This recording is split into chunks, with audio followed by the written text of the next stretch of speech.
Welcome to The Explainer.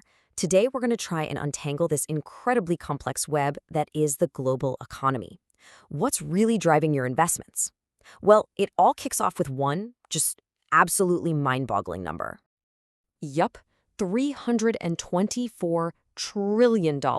That's the total size of global debt right now. I mean, it's a number so huge, it's almost meaningless, right? It just doesn't feel real, but it is. And it represents the combined IOUs of every single government, every company, and every household on the entire planet. So, a number that big, it obviously raises a massive, critical question. Just how stable is our entire financial system? To even begin to guess what might happen next, we've got to look back. We have to understand how in the world we got here in the first place. All right, so let's try to get our heads around this $324 trillion problem. You got to understand, this isn't just one giant IOU. It's actually a really complex ecosystem, and each piece of it, well, it tells its own unique story. So if you break it down, global debt is pretty much split into three big buckets. First, you've got public debt. That's what governments owe. Then there's corporate debt, which is all the money borrowed by companies. And finally, you have household debt. That's us. Mortgages, credit cards, student loans, you name it. And here's the kicker. All three of these have just ballooned. You know, the journey to get to this point wasn't gradual. It was really supercharged by a few key moments in history. It arguably started back in 1971, when the world went off the gold standard. That basically opened the floodgates for governments to borrow like never before. Then you fast forward to the 2008 financial crisis, and then the 2020 pandemic. In both cases, trillions and trillions of dollars were pumped into the system to stop a total collapse. And that's what pushed debt to these absolutely unprecedented levels. Okay, so we've established there's this enormous mountain of debt. But here's where the story gets, well, kind of weird and totally counterintuitive. Right now, in today's market, bad news for the economy is actually good news for the stock market. Signs of a struggling economy are fueling a massive rally. I know, it sounds completely backward, but there's a strange logic to it.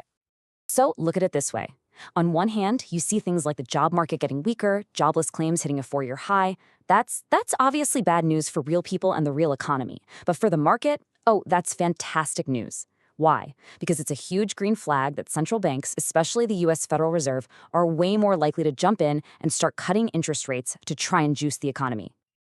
And believe me, this isn't just some wild theory.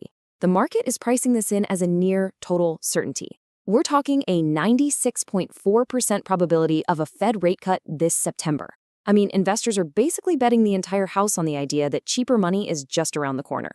And it's exactly this anticipation, this expectation of easier borrowing, that has lit a fire under the stock market. You've got the S&P 500 and the NASDAQ hitting record high after record high.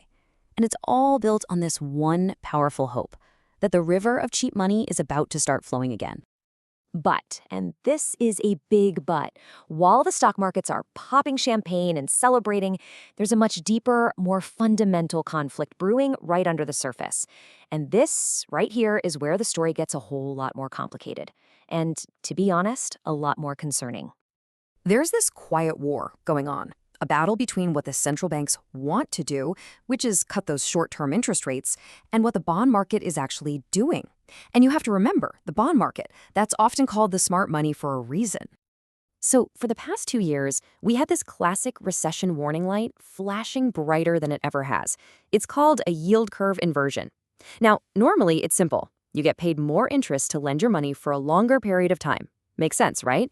But during an inversion, the whole thing flips on its head. Suddenly, short-term loans pay more than long-term ones. It's a sign of serious anxiety about the immediate future. In the U.S., we just lived through the longest one in history. But now, that inversion is over, and we've moved into something else, something called a bear steepener. And this signals a totally different kind of worry. It means long-term borrowing costs are shooting up, but not because the economy is strong and booming. No, it's because investors are demanding to be paid way more to lend money to the government for the long term. It's basically a vote of no confidence.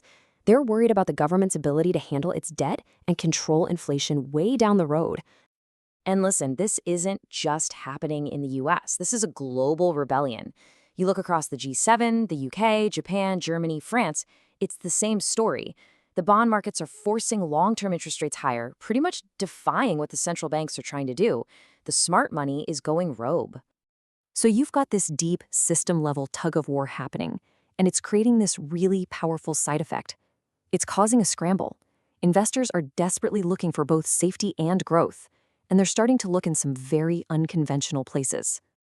With trust in the old school government-run systems starting to wobble, you're seeing huge amounts of money pour into alternative assets. And in the crypto space, investors aren't just blindly buying Bitcoin anymore. No, they're digging in.